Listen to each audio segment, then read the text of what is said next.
Desde tiempos inmemoriales, hemos sentido una extraña fascinación por las huellas que dejaron quienes vinieron antes que nosotros, sombras antiguas que vivieron, amaron y desaparecieron en el río del tiempo. En ese viaje por entender de dónde venimos, un nombre resuena con fuerza como un eco de la prehistoria: Neandertal. A pesar de los avances científicos que, en años recientes, han transformado nuestra visión de esta especie, todavía persiste en la imaginación colectiva la imagen de un ser tosco y salvaje, casi una caricatura, musculoso, encorvado, con un garrote al hombro y los nudillos rozando el suelo.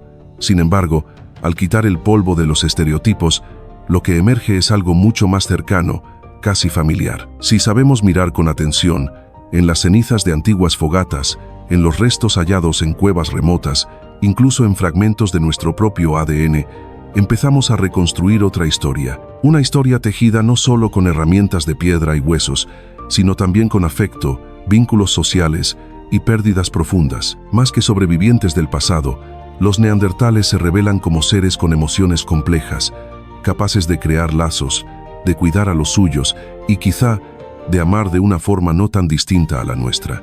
En los recodos olvidados del tiempo, hay historias que no quedaron talladas en roca ni escritas en huesos, sino escondidas en lo más profundo de quienes somos. Uno de los descubrimientos más reveladores sobre las relaciones humanas en la Edad de Piedra es algo que, literalmente, llevamos dentro de nosotros. En promedio, las personas de origen europeo o asiático comparten entre un 1 y un 2% de su ADN con los neandertales. Esto no es fruto del azar, ni de una simple coincidencia evolutiva. Es una prueba directa de que hubo cruce de especies a gran escala entre Homo sapiens y Homo neanderthalensis, es decir, en aquellos tiempos, las uniones no siempre ocurrían entre individuos del mismo grupo. En contraste, poblaciones con raíces exclusivamente africanas presentan cantidades mucho menores de ADN neandertal, o incluso ninguna, lo que refleja diferencias profundas en las trayectorias migratorias y los encuentros genéticos. A lo largo del tiempo, los encuentros entre distintas especies humanas no solo dejaron huellas en la tierra que pisaron, sino también en la genética de quienes habitan el mundo hoy. En el caso de muchas poblaciones africanas modernas, el rastro genético de los neandertales prácticamente no aparece. Esto se debe a que los contactos reproductivos entre Homo sapiens y Homo neanderthalensis ocurrieron principalmente en territorios más allá del continente africano, en las vastas regiones de Eurasia. Allí donde alguna vez vivieron los neandertales, su herencia sigue presente, integrada en el ADN de millones de personas. Podemos imaginar, sin exagerar, una escena tan silenciosa como reveladora. En algún punto del Pleistoceno tardío, sobre la estepa inmensa y azotada por el viento donde vagaban mamuts y cazadores, un neandertal y una mujer humana, o tal vez al revés, cruzan caminos mientras buscan alimento para sus respectivos grupos. No compartían lenguaje, al menos no en el sentido moderno. Es posible incluso que los neandertales apenas emitieran sonidos articulados. Pero la comunicación no siempre requiere palabras. Una mirada, un gesto, una pausa sostenida pudo haber bastado para generar curiosidad o algo más. Tal vez, tras unos momentos compartidos, ambos se acercaron con cierta cautela, dejando a un lado sus pieles para recostarse juntos bajo algún refugio natural. Aunque esta escena es una reconstrucción hipotética, está basada en hechos sólidos. El mestizaje fue lo bastante común como para que parte del genoma neandertal sobreviva hasta hoy, a pesar de la desaparición completa de la especie. De esa unión pudo nacer una criatura mixta, portadora de rasgos de ambas líneas evolutivas. Quizá con frente sobresaliente y cuerpo fornido como su padre neandertal, pero con la altura y agilidad heredadas de su madre humana. Y con ese nacimiento, surgen muchas preguntas que nos siguen intrigando. ¿Criaron al niño juntos? ¿O se separaron tras el encuentro? ¿El hijo aprendió a hablar? ¿Y de quién? ¿Cómo fue crecer con una identidad a medio camino entre dos mundos humanos? Lamentablemente, esas respuestas se las quedó el tiempo. Pero si ese niño mitad humano, mitad neandertal dejó descendencia, entonces parte de su legado podría seguir vivo dentro de nosotros. Aunque el porcentaje es pequeño, su presencia podría no ser tan insignificante como parece. Investigaciones recientes han comenzado a revelar que esta herencia genética influye en varios aspectos de nuestra biología. Se ha sugerido, por ejemplo, que algunos genes heredados de los neandertales pueden afectar características físicas como el color y la textura del cabello, la estatura o incluso la sensibilidad al olor. Pero quizá lo más significativo tiene que ver con nuestro sistema inmunológico. Algunos científicos creen que la capacidad de nuestros cuerpos para enfrentar infecciones o incluso nuestra predisposición a ciertas enfermedades podría estar relacionada con esos genes antiguos que aún nos acompañan. En ciertos casos, estos fragmentos podrían fortalecer nuestras defensas. En otros, podrían hacernos más vulnerables a condiciones específicas. Además, se han identificado vínculos posibles entre el ADN neandertal y la adaptación a la altitud en poblaciones que viven en zonas montañosas. Aún así, es importante subrayar que esta es una línea de investigación en desarrollo. Todavía falta mucho por descubrir antes de poder afirmar con certeza cómo nuestra herencia neandertal influye en quiénes somos y cómo vivimos hoy.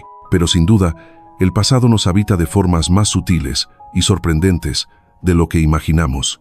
Como en toda gran historia, hay momentos en que una sola pieza transforma por completo lo que creíamos saber. Uno de esos momentos ocurrió en el año 2002, dentro de un rincón olvidado de las montañas Cárpatos, en el suroeste de Rumanía. Cerca del pequeño pueblo de Anina, un grupo de científicos se adentró en el sistema de cuevas Peștera cu Oase, nombre que, en rumano, significa literalmente la cueva de los huesos. Acceder al sitio no fue tarea sencilla. La entrada estaba sumergida y el equipo tuvo que avanzar con el agua hasta el pecho, arrastrándose por un río subterráneo entre absoluta oscuridad. Tras una inmersión de 30 metros con equipo de buceo y una caminata más de 300 metros por galerías estrechas, llegaron finalmente a una cámara oculta. Lo que encontraron allí parecía un tesoro salido de la edad de hielo. El suelo estaba cubierto por miles de huesos de mamíferos, probablemente restos de un antiguo refugio de osos cavernarios. Durante el Pleistoceno, el agua aún no bloqueaba la entrada y las cuevas ofrecían un escondite perfecto. Pero entre ese caos de restos animales destacaba algo inesperado: una mandíbula humana, distinta a todo lo conocido. Tenía rasgos modernos, pero también una robustez y estructura que recordaban fuertemente a los neandertales. No era un individuo devorado por osos.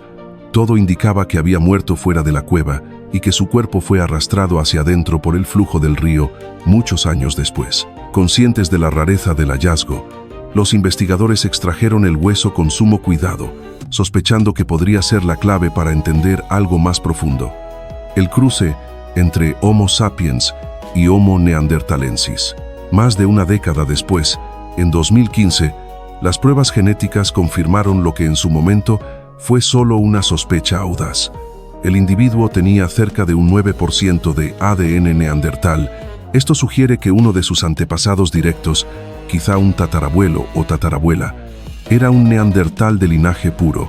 Se estima que el cruce ocurrió menos de 2 siglos antes del nacimiento de esta persona. Este descubrimiento no solo revolucionó la paleoantropología, sino que también reforzó la idea de que las interacciones entre humanos y neandertales fueron más comunes de lo que se pensaba. Tal vez los híbridos no fueron raros, y su integración en ambas sociedades era más fluida de lo que hoy podríamos imaginar. Aunque, claro, la evidencia fósil todavía es limitada, y muchas de estas conjeturas siguen siendo eso: posibilidades fascinantes, pero difíciles de confirmar del todo. Con el tiempo, la historia de los neandertales se fue apagando, pero más que desaparecer abruptamente, su legado se diluyó lentamente en el nuestro. Una de las teorías más aceptadas sostiene que, tras generaciones de mestizaje constante, los neandertales fueron absorbidos genéticamente por poblaciones humanas en expansión. A medida que disminuía su número y aumentaba el de los Homo sapiens, las diferencias entre ambos grupos se fueron desdibujando. Así, lo que alguna vez fue un límite entre especies se volvió una transición. Sabemos que hubo reproducción entre humanos y neandertales, pero ¿cómo eran esas relaciones más allá del ámbito biológico? ¿Compartían afecto? ¿Existían vínculos emocionales o sociales más profundos? Sorprendentemente, quizá tengamos pistas. En 2017, la antropóloga Laura Weyrich, de la Universidad Estatal de Pensilvania, dirigió un estudio fascinante analizando la placa dental fosilizada de neandertales europeos. Aunque el objetivo original era reconstruir su dieta, lo que encontró fue mucho más íntimo. Entre los ejemplares estudiados, los restos de la cueva de El Sidrón, al norte de España, resultaron especialmente reveladores. Se trataba de algunos de los últimos neandertales conocidos. Sus esqueletos mostraban signos de desgaste extremo, deformaciones óseas, dientes de leche en adultos, vértebras alteradas, un reflejo de condiciones precarias. Las marcas de cortes y mordidas en sus huesos sugieren incluso que, en momentos desesperados, se practicó el canibalismo dentro del propio grupo. Pero fue en una de sus muelas donde apareció algo inesperado: trazas de Methanobrevibacter oralis, una bacteria presente en bocas humanas actuales. La versión neandertal de esta bacteria era distinta, y su divergencia con la variante moderna data de unos 120.000 años. Según el análisis genético, en algún momento, la bacteria humana fue transferida a neandertales. ¿Cómo? Esa es la gran pregunta. Una posibilidad es el contacto íntimo, besos, por ejemplo, entre individuos de ambos grupos. Otra, quizás más probable, es el compartir alimentos, utensilios o vida cotidiana en comunidad. Sea cual sea la explicación, esta pequeña pista microbiológica nos recuerda que, en medio del frío, el hambre y la extinción, también hubo cercanía, que incluso en los últimos días de su especie, los neandertales vivieron momentos de contacto, de convivencia y quizá de afecto. No todos los rastros del contacto entre humanos y neandertales hablan de conexión o afecto.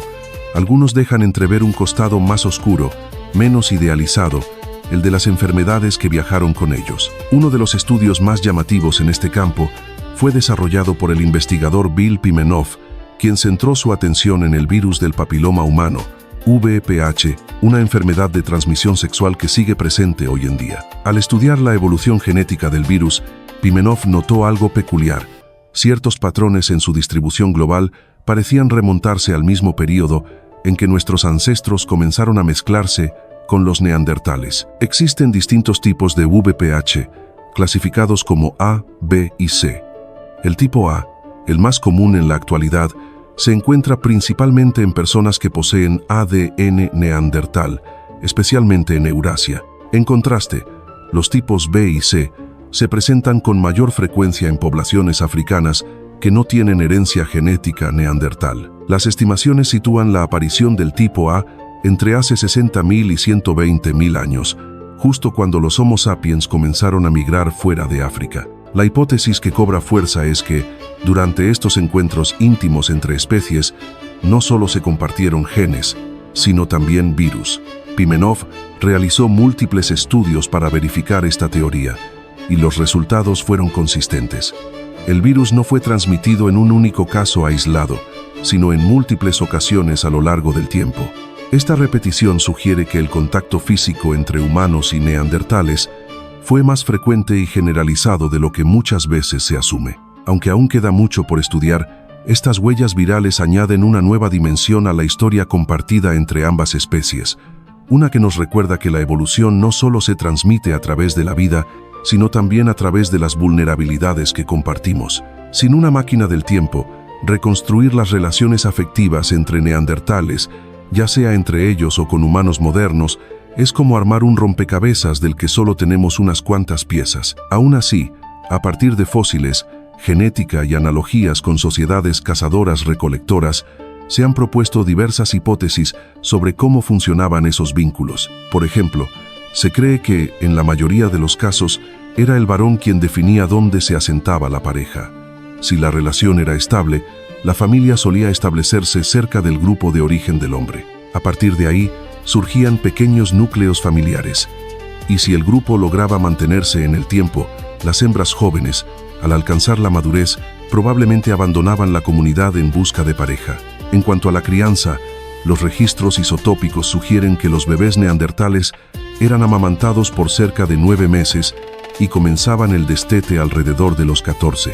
Curiosamente, el análisis del genoma también ha revelado patrones inusuales. Muchas veces, mujeres de mayor edad tenían descendencia con varones más jóvenes, un dato que desafía algunas ideas preconcebidas sobre las dinámicas sociales del pasado. Si las parejas permanecían unidas, es probable que compartieran tareas esenciales para la supervivencia del grupo: recolectar, cazar, tallar herramientas y cuidar de sus hijos. Más allá de lo práctico, puede que también compartieran creencias simples, gestos de afecto, risas, juegos e incluso conversaciones rudimentarias sobre lo que los rodeaba: animales, plantas, estaciones. El contacto físico, como ocurre entre los grandes simios actuales y nosotros mismos, debió ser habitual y relevante. Además, sabemos que los neandertales fabricaban adornos con huesos, dientes o minerales. ¿Eran para atraer parejas? ¿O tal vez símbolos con otro significado? Es difícil saberlo, pero lo que está claro es que, incluso sin palabras escritas, dejaron rastros de que su mundo interior no era tan distinto del nuestro. Al llegar al ocaso del Pleistoceno, los últimos neandertales fueron desapareciendo lentamente entre el hielo, la soledad y el olvido. Su número disminuyó, sus comunidades se fragmentaron y la endogamia dejó huellas visibles en sus huesos: malformaciones, desgaste prematuro, cuerpos agotados por una existencia implacable. Finalmente, su ADN se mezcló con el nuestro, y lo que alguna vez fue una especie entera hoy sobrevive solo en restos fósiles y en nosotros mismos. Pero en medio de ese cierre silencioso, es razonable imaginar que también hubo ternura, que aún entre el frío, la escasez y la extinción, hubo abrazos, caricias, juegos, vínculos, porque si algo compartimos con ellos, más allá del material genético, es la capacidad de sentir y de amar. No todo queda preservado en la piedra. Muchas formas de afecto desaparecen sin dejar huella arqueológica. Tal vez nunca sabremos con certeza cómo era amar hace 50.000 años. Pero mientras la ciencia sigue desenterrando fragmentos del pasado, cada hallazgo nos acerca un poco más a entender lo esencial: que incluso en los confines de la historia, el amor, como la vida, siempre encontró la forma de persistir.